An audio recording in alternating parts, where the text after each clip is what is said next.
He refused to see her in the morning. By nightfall, he couldn't stand in her way. Before we continue, tell me, where are you watching from? Drop your town or state in the comments. And if you believe justice doesn't always ride with a gun, stay with me. The sun hung low over Red Hollow, turning the dust into a dull gold haze that clung to boots and lungs alike.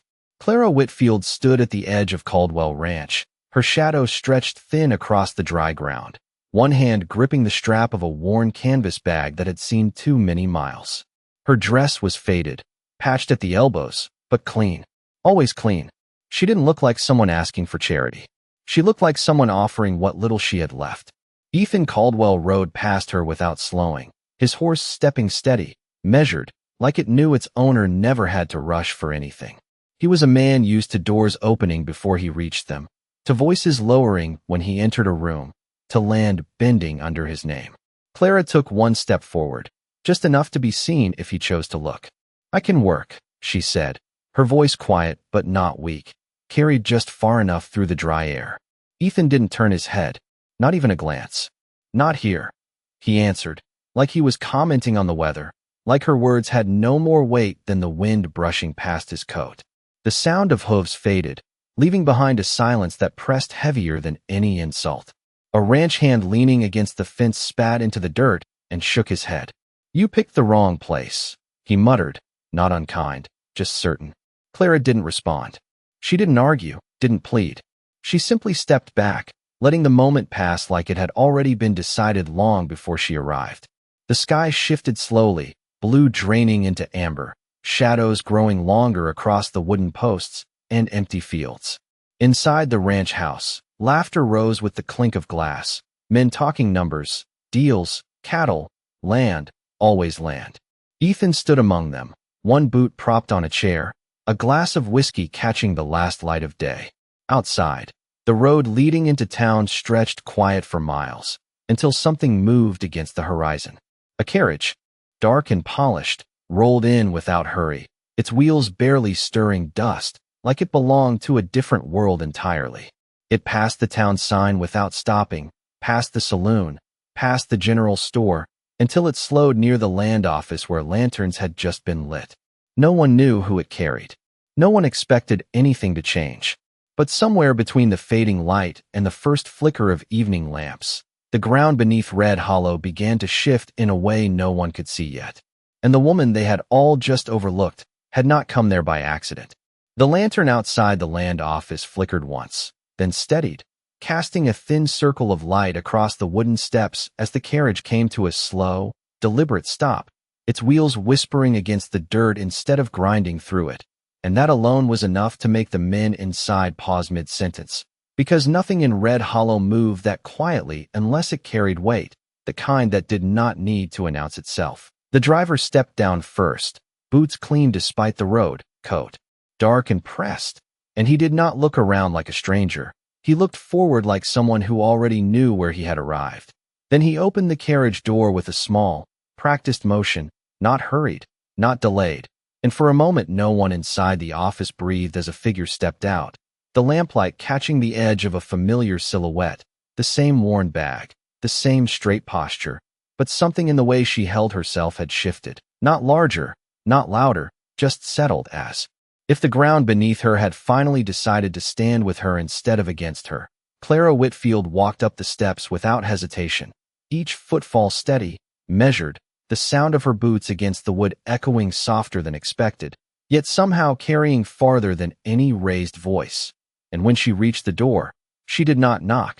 She simply pushed it open and stepped inside as though she had every right to be there, which made the men inside exchange glances they could not quite explain.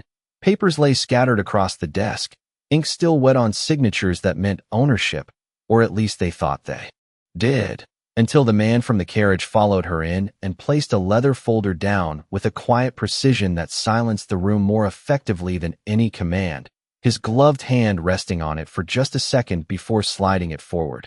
The clerk, an older man who had spent 20 years believing he understood how land changed hands, reached for the folder with a slight frown, flipping it open under the lamplight, his eyes moving once, then again, slower the second time, as if the words had rearranged themselves between blinks, and the room seemed to narrow around him, the air tightening as realization took hold not in a single moment, but in layers, each one heavier than the last. Outside, the town carried on, unaware, a glass set down on a table, a chair scraping across the saloon floor, a horse shifting its weight near the post. Small sounds that belonged to a world that had not yet caught up to what was happening inside that room. Because inside, something old was being corrected without noise, without argument, without spectacle. Clara did not speak. She did not need to. Her presence alone was enough, standing there with the quiet certainty of someone who had walked a long road and finally reached the place that had always been hers, even when no one else could see it. And the clerk's hand trembled just slightly as he turned another page, the seal at the bottom catching the light.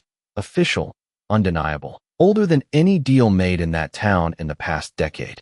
And suddenly the boundaries everyone believed in began to feel less solid, like lines drawn in dust waiting for the right wind to pass through.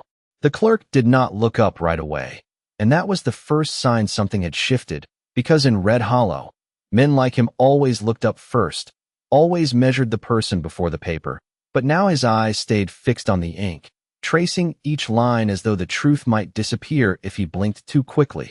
The room held its breath around him, the ticking of a small brass clock on the wall suddenly loud enough to matter, each second stretching thin as the weight of the document settled into place. One of the ranch hands near the doorway shifted his stance, boots scraping softly against the floor, trying to see over the clerk's shoulder, but the angle would not give him what he wanted, and for the first time that day, curiosity began to replace certainty. The man from the carriage removed his gloves with slow precision, folding them neatly, placing them beside the folder as if everything had already been decided hours ago somewhere far beyond this room. Clara remained still, not rigid, not tense, simply present, her gaze steady but not demanding, the kind of calm that does not ask for permission and does not need to. The clerk finally exhaled, a quiet sound that seemed to break whatever invisible line had been holding the moment in place, and he looked up, not at the others, not at the door, but directly at Clara, his expression no longer confused, no longer skeptical, but careful, the way a man looks at something he understands too late. These records, he began, then stopped, as if the words themselves required more weight than he was used to giving them, his fingers pressing lightly against the page as though to anchor it to the desk, to keep it from drifting into disbelief. Outside, the last of the sunlight slipped below the horizon, leaving only the lantern glow to define the edges of things, turning faces into shapes and shadows into questions. Inside, the air felt different, not heavier, but clearer, like dust that had finally settled after years of being stirred without reason. The clerk cleared his throat, softer this time, and turned the folder slightly so the others could see, not the entire document, just enough, a name, a seal, a date older than any claim currently standing in Red Hollow. And that was all it took, because men who dealt in land understood dates better than words. They understood precedents, and they understood when something had been theirs only because no one had challenged it. A murmur passed through the room, low and uncertain, not disagreement, not yet acceptance, but something in between, something searching for footing. Clara reached forward then, not to take the folder, not to point, but simply to rest her hand on the edge of the desk, the same hand that had held her bag. That morning, steady, unshaken, and in that small motion there was no triumph, no demand, only the quiet confirmation of what had always been true. The clerk nodded once, a subtle motion, almost private, but it carried more authority than any raised voice. And in that nod, the lines that defined ownership in Red Hollow began to redraw themselves without a single argument spoken aloud. The nod did not make a sound, but it carried farther than a shout, slipping through the room and out into the night where lantern light flickered against wood and glass.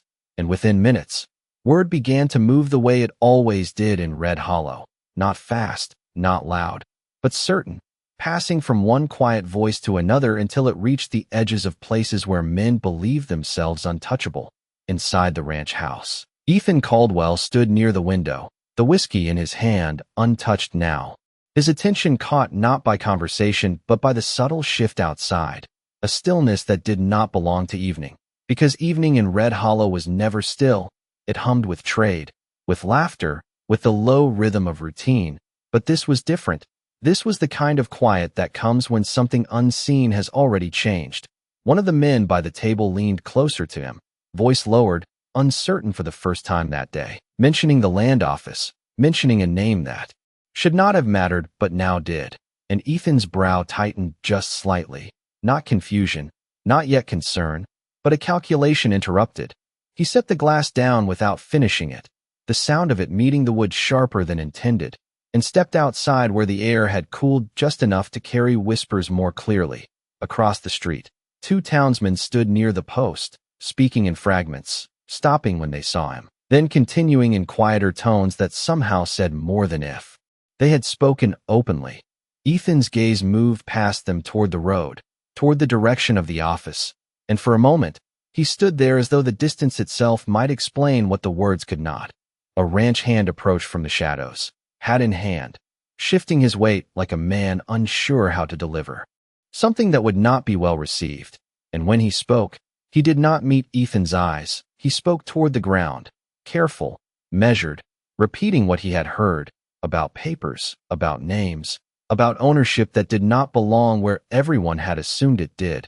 Ethan listened without interruption, his expression unchanged to anyone watching, but his stillness deepened, the kind that comes when a man begins to revisit a day that has not yet ended, searching for the moment he might have missed something that mattered. Clara Whitfield, standing in the dust that morning, her voice steady, her posture unyielding, the way she had not asked twice, not pleaded, not argued, just accepted his answer as though it was temporary, as though she already knew something he did not. The memory did not sit comfortably now, not because of what he had said, but because of how little weight he had given it. The ranch hand finished speaking and stepped back, leaving a space between them that felt larger than the few feet it occupied, and Ethan remained where he was, looking out over land that had always answered to his name, land that now seemed to hold its silence differently, as if waiting. Somewhere down the street, a door closed, slow and deliberate, and the sound echoed longer than it should have, drawing a line through the evening that separated what had been from what was beginning to take its place. And without a word, Ethan reached for his hat, his movement calm, controlled, but no longer certain, and started toward the road that led back to the place where everything had quietly begun to change. The road to the land office felt longer than it had that morning, though nothing about it had changed. The same ruts in the dirt, the same posts leaning slightly under years of wind, but now each step Ethan Caldwell took carried a weight that had not been there before, not visible, not spoken, just present, like a question that refused to leave. The town did not stop to watch him, not openly, but eyes followed in fragments. A glance from the general store window, a pause in conversation near the well, small shifts that would have meant nothing on any other evening, but now seemed to gather into something he could not ignore. When he reached the land office, the lantern outside burned steady, casting a clean circle of light that made the doorway look less like an entrance and more like a line drawn in the dust, one that could not be stepped over without consequence. Inside, the room had not grown louder, it had grown quieter, the kind of quiet that does not come from emptiness but from attention. Every man present aware of something larger than his own place in it. Clara Whitfield stood near the desk, her hand no longer resting on the edge but at her side, the same worn bag hanging from her shoulder, unchanged, and yet everything around her had shifted to meet her where she stood. The clerk remained behind the desk, posture straighter now, as though the papers in front of him had reminded him of a duty older than the town itself, and beside him, the leather folder lay open, its contents no longer hidden, no longer questioned. Ethan stepped inside without announcing himself, his boots striking the wooden floor with the same measured rhythm they always had. But the sound carried differently now, not as authority, not as ownership, just as presence, and that alone marked the change. No one greeted him, no one challenged him. They simply moved slightly, enough to make space, not out of respect, not entirely, but out of recognition that something was unfolding that did not belong to any one man. His gaze went first to the desk, to the papers, then to Clara, and for a brief moment, The morning returned to him with uncomfortable clarity. The dust, her voice, his answer, the way he had not looked, and he realized then that it had not been refusal alone, it had been dismissal, and that carried a different weight when measured against what stood before him now. Clara met his gaze without hesitation, without accusation, her eyes steady, not asking, not demanding, simply present in a way that left no room for misinterpretation. The clerk cleared his throat once more, not to break silence, but to guide it, and he turned the folder slightly toward Ethan, not offering it, not pushing it forward, just making it visible, the name, the seal, the dates. Aligned in a way that did not require explanation. Ethan did not reach for it immediately, his hand remaining at his side as his eyes traced the edges of what had been placed before him, and in that hesitation there was no confusion left, only understanding arriving at its own pace. The room waited, not for a decision, but for acknowledgement, and the distance between what had been assumed and what was now known settled into place with a quiet that felt final, as if the land itself had spoken. Without raising its voice, he did not touch the paper right away, and that hesitation said more than any argument ever could, because a man like Ethan Caldwell did not hesitate unless something had already shifted inside him. The lantern light caught the edge of the seal again, the wax pressed firm, unbroken, older than any deal he had ever signed, and for the first time that evening, he allowed himself to look directly at it, not as a detail, not as a possibility, but as fact. The clerk stepped back half an inch, a movement so small it might have gone unnoticed on any other day, but now it opened space, not just on the desk, but between what had been claimed and what was actually true. Clara Whitfield did not move to fill that space. She did not step forward, did not speak. She simply remained where she was, her stillness holding more authority than any demand, the kind of presence that did not need to be announced because it had already been proven. Ethan's hand finally lifted, not quickly, not reluctantly, but with a measured control that had defined every decision he had ever made, and he placed his fingers lightly against the edge of the document, not gripping it, not claiming it, just acknowledging it was there. The room seemed to narrow again, not from tension, but from focus, every eye drawn to that single point where his hand met something that did not belong to him. He read in silence, line by line, the words settling into place with a quiet certainty that left no room for denial, the dates aligning, the names connecting, the ownership tracing back farther than any story he had been told about this land. Outside, a breeze moved through the street, carrying the scent of dry wood and distant hay, brushing against the windows as if reminding the town that nothing about the land had changed, only the understanding of it. Inside, the silence held, not fragile, not waiting to be broken, but complete in itself. When Ethan lifted his gaze again, it did not return to the clerk, it did not search the room, it settled on Clara, and there was no question in it now, no challenge, only recognition, the kind that arrives too late to change what has already been done but not too late to change what comes next. Clara met that look without shifting, without softening, her expression calm, steady, carrying neither victory nor resentment, only the quiet truth of someone who had walked into a place where she had always belonged. The men along the walls adjusted their stance almost unconsciously, not stepping back, not stepping forward, just making room in a way that felt instinctive, as if the balance of the room had found a new center. The clerk closed the folder slowly, not to hide it, but to mark the end of uncertainty, the soft sound of leather meeting paper echoing more clearly than it should have, drawing a line through the moment. Ethan withdrew his hand, not abruptly, not with force, just enough to leave the document where it lay, and in that simple motion, something unspoken passed through the room, not defeat, not surrender, but acceptance, quiet and unmistakable, the kind that does not ask for witnesses because it cannot be undone. No one spoke after the folder closed, and that silence did not feel empty. It felt settled, like dust after a long wind, like something that had finally found where it belonged. Ethan Caldwell stood where he was for a moment longer, not frozen, not uncertain, just still in a way that came from understanding something he could not step around anymore. And when he finally moved, it was not toward the desk, not toward the clerk, but toward the door, his boots striking the wood with the same steady rhythm, though now each step seemed to carry less weight of ownership and more weight of decision. The men along the wall shifted again, giving him space without being asked, not out of fear, not out of habit, but because something about the room had changed and they could feel it even if they could not name it. Clara Whitfield remained where she was until he passed, her gaze following him just enough to acknowledge the movement, not to challenge it, not to stop it, simply to witness it. And there was something in that quiet exchange that spoke louder than anything either of them could have said. Outside, the night had settled fully over Red Hollow. The sky stretched wide and dark, the air cooler now, carrying the faint scent of dry grass and distant wood smoke, and the town, which had murmured all evening, seemed to pause again as Ethan stepped out onto the porch, the lantern light framing him for a brief second before he moved down into the street. He did not look back immediately, and that alone was noticeable, because a man used to control often checks behind him to measure what he leaves, but he kept his eyes forward, walking a few steps into the open road where the dust had already begun to settle from the passing carriage hours earlier. Then he stopped, not abruptly, not as if called, but as if something inside him had reached a point it could not move past without turning.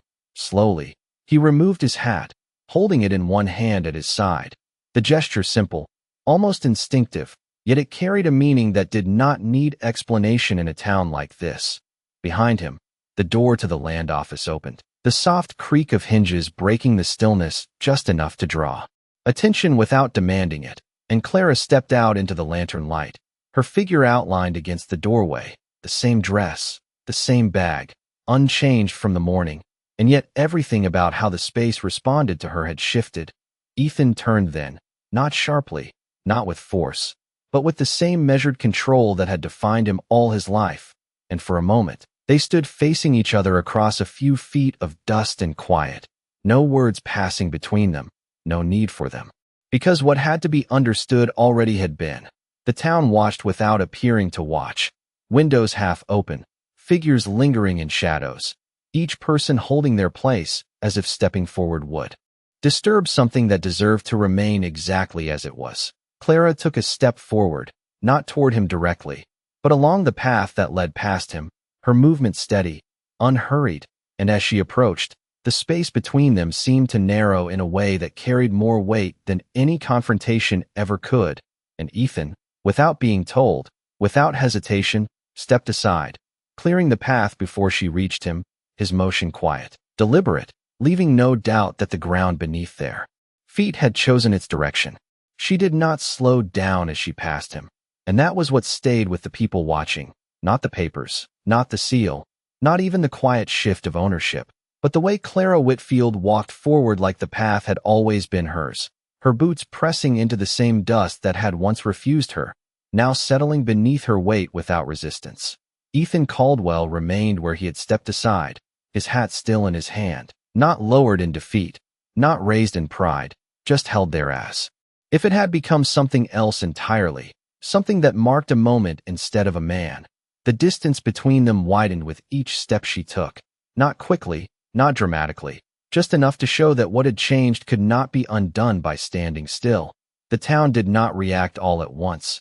It shifted in pieces, a door opening a little wider, a voice that almost spoke and then chose not to. The quiet kind of attention that follows something people know they will remember long after it passes. Clara reached the far side of the street and paused near the fence line of the land that had carried another man's name for years, her hand brushing lightly against the wood, not claiming it, not testing it, simply acknowledging it the way one recognizes something familiar after a long absence.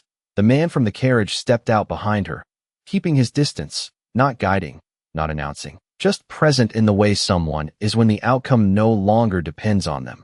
Ethan finally placed his hat back on his head, the motion slow, deliberate, and when he did, it was not the same gesture it had been that morning. It did not carry command, it carried acceptance, the kind that settles into a man when there is nothing left to argue with but truth. He took one step back, then another, not retreating, not leaving, just making space in a way that did not require explanation, and the ground beneath his boots felt different, not weaker, not lost, but no longer centered around him. Clara turned slightly then, not fully, just enough to look across the space that now belonged to her, her eyes moving over the land with a calm that came from knowing. Not guessing, not hoping, but knowing. There was no smile, no sign of victory, only a quiet steadiness that carried more weight than celebration ever could. Somewhere behind them, the clerk stepped out onto the porch, the folder now closed in his hands, watching without speaking, as if his role had ended the moment the truth had been read aloud without words. The night air settled deeper, the kind that holds onto moments and keeps them still for just a little longer, and in that stillness, Red Hollow adjusted, not loudly, not all at once, but enough that everyone present could feel it, the way a place shifts when it finally remembers who it belongs to. Ethan did not leave. Not yet. He stood there a moment longer, looking at the same land he had known for years, seeing it now not as something taken from him, but as something that had never truly been his to begin with. And that realization did not break him. It quieted him, the way truth does when it arrives without anger, without force, leaving only what remains when everything unnecessary falls away.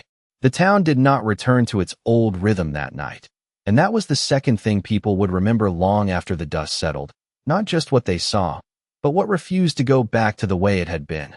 Clara Whitfield walked along the fence line slowly, her hand trailing over the wood in a steady motion, not counting posts, not measuring distance, simply reconnecting with something that had been kept from her by silence rather than force. And every step she took seemed to press that truth deeper into the ground. The land stretched wide under the night sky, open fields that had carried cattle, deals, and assumptions. For years, now lying still as if waiting to be understood properly for the first time.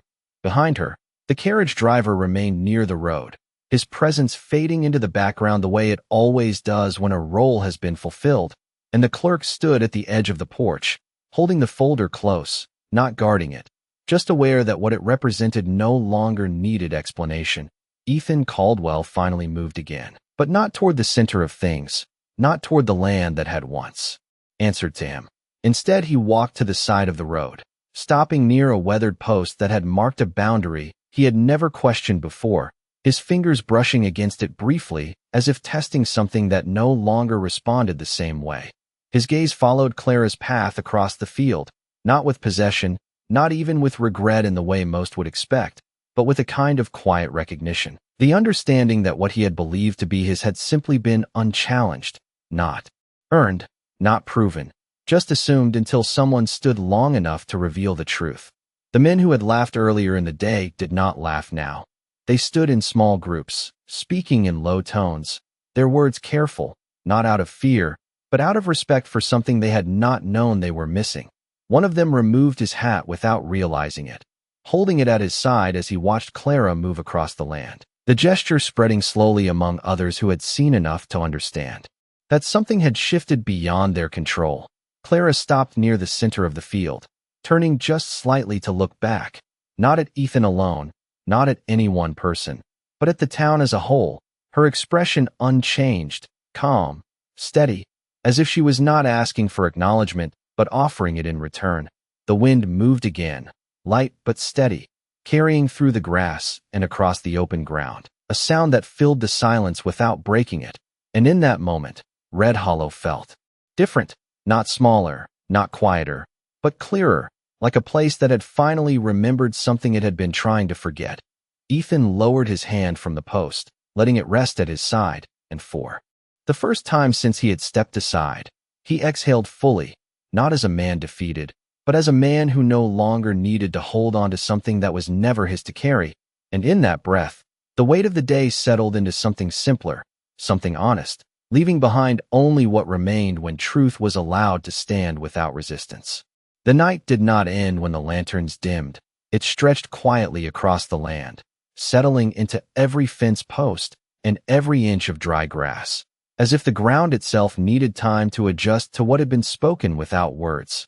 Clara Whitfield remained where she had stopped, standing in the open field that now carried her name in ways no one could erase, her posture unchanged, her presence steady, as though she had always known this moment would arrive not with noise, but with stillness.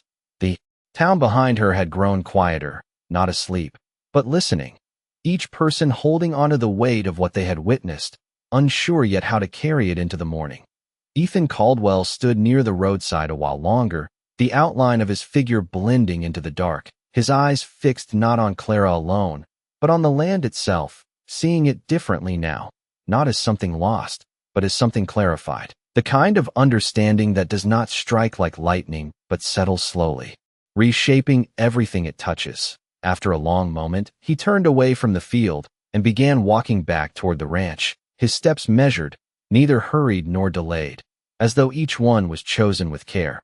The path was the same one he had walked countless times, past the same worn posts, across the same stretch of dirt, but now each detail seemed sharper, more defined, like a place seen clearly for the first time after years of assumption. The ranch house stood where it always had, lights still burning inside, voices lower now, carrying less certainty than before, and when Ethan stepped onto the porch, the door opened before he reached for it.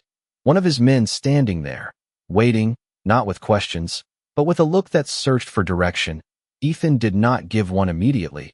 He stepped inside, letting the door close behind him. With a soft, final sound that echoed more than it should have, the room fell quiet, conversation stopping mid-thought, all attention turning toward him, not out of habit this time, but out of something closer to uncertainty. He moved past the table, past the glass he had left untouched earlier, and came to a stop near the window, looking out once more toward the dark stretch of land beyond, his reflection faint in the glass, layered over the outline of fields that no longer answered to him. One of the men shifted, as if about to speak, but Ethan raised his hand slightly, not to silence, not to command, simply to hold the moment where it was. His voice, when it came, was calm, steady, stripped of anything unnecessary, and though it carried no force, it reached every corner of the room. He spoke not of loss, not of anger, but of change, of truth, of what could no longer be ignored, and in that quiet acknowledgement, something in the men around him shifted as well, their posture, easing, their certainty replaced by a new kind of understanding. Outside, the wind moved once more across the land, brushing over fences and open ground, carrying with it the quiet echo of a day that had not ended with a fight, but with a single step aside, and the kind of silence that follows when something finally stands where it was always meant to be. Morning arrived slowly over Red Hollow, not with noise, but with a pale stretch of light creeping across the horizon, touching fence posts, rooftops, and open ground in the same quiet way the truth had settled the night before. The town stirred carefully, as if unsure whether to return to its old habits or to step into something new, and for a while, it did neither, holding itself in that space between what had been and what now stood undeniable. Clara Whitfield was already awake, standing near the porch of the ranch house that had once felt distant, unreachable, her hand resting lightly against the wooden rail as she looked out across the land, not searching, not measuring, simply taking it in with a calm that came from certainty rather than ownership.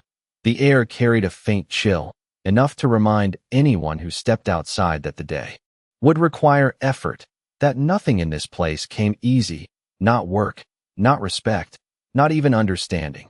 Behind her, the house remained quiet, the room still holding the echo of voices from the night before, though now those voices had softened into something more thoughtful, less certain.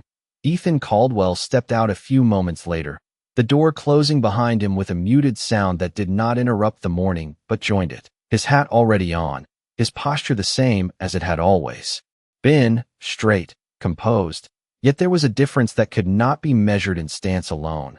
Something in the way he paused on the threshold, as if acknowledging that the ground he stepped onto no longer answered to him in the same way. He did not approach Clara immediately, did not speak her name. Instead, he walked a few steps to the side, giving space where he once would have taken it, his gaze moving across the land with a clarity that had not been there before, seeing not just fields and fences, but the history beneath them, the lines drawn long before his own had ever been considered. Clara turned slightly, her eyes meeting his for a brief moment, and in that glance there was no tension, no unresolved question, only recognition, the quiet understanding between two people who had witnessed the same truth from different sides. A ranch hand appeared at the edge of the yard, hesitating for a second before stepping forward, his hat already in his hands, not out of habit this time, but out of something closer to respect, his voice careful as he asked where to begin the day's work. The question no longer directed at Ethan, but carried toward Clara with an uncertainty that marked the shift more clearly than any announcement could have. Clara listened, then answered simply, her voice steady, giving direction without force, without hesitation. And as the man nodded and moved to carry it out, the first real change of the day took shape, not in words, but in action. Ethan watched this without interruption, without reclaiming control, his hands resting at his sides. And in that stillness, there was no sign of resistance, only the quiet acceptance of a man who had stepped aside. Not just in a moment, but in understanding, allowing the day to move forward in a way that no longer depended on him to define it.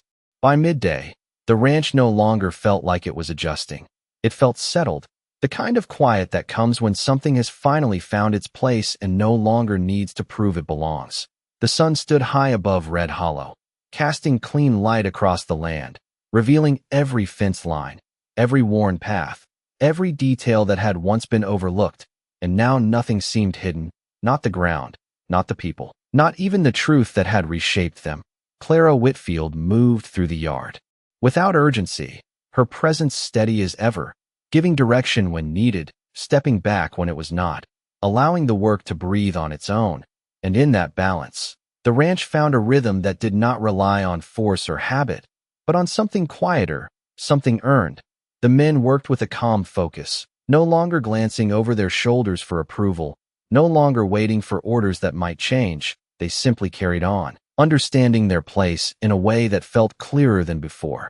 Ethan Caldwell remained near the edge of the field, watching as the day unfolded without him at its center, and there was no bitterness in it, no sign of loss that demanded to be spoken, only a quiet acceptance that had settled deep enough to hold. After a while, he stepped forward, not toward control, not toward command, but toward Clara, his path steady, his pace unhurried, and when he reached her, he stopped at a respectful distance, not crossing into her space, not claiming ground that no longer answered to him. For a moment, neither of them spoke, the wind moving softly between them, carrying the faint sound of work continuing in the background. And then Ethan removed his hat again, this time not out of habit, not out of instinct, but with intention, holding it at his side as he met her gaze fully. There was no apology spoken, no long explanation offered, because some things do not need to be said when they are already understood, and Clara did not ask for either. Her eyes steady, her expression unchanged, acknowledging the moment for what it was, without adding weight to it. Ethan gave a small nod, not to seek forgiveness, not to close a chapter, but simply to recognize what stood before him. And then he stepped back, creating space once more, the same quiet gesture that had marked the turning point of the day before. Clara inclined her head slightly in return, not as acceptance, not as dismissal, but as recognition, the kind that passes between people who no longer need to prove anything to each other. The wind moved again across the open land, brushing through the grass and along the fences, carrying with it the steady sound of a place continuing forward, unchanged in its foundation but transformed in its understanding. Ethan turned and walked away without looking back, his steps firm, his posture steady, not diminished, not elevated, simply aligned with the truth he had come to accept. And Clara remained where she was, watching the land rather than the man, her focus set on what lay ahead rather than what had already passed. Out here, no one needed to speak of justice, because it did not arrive with noise or force. It arrived quietly, in a single step, in a space made where there had been none before, and in the simple, undeniable way a man moved aside when the truth finally stood in front of him.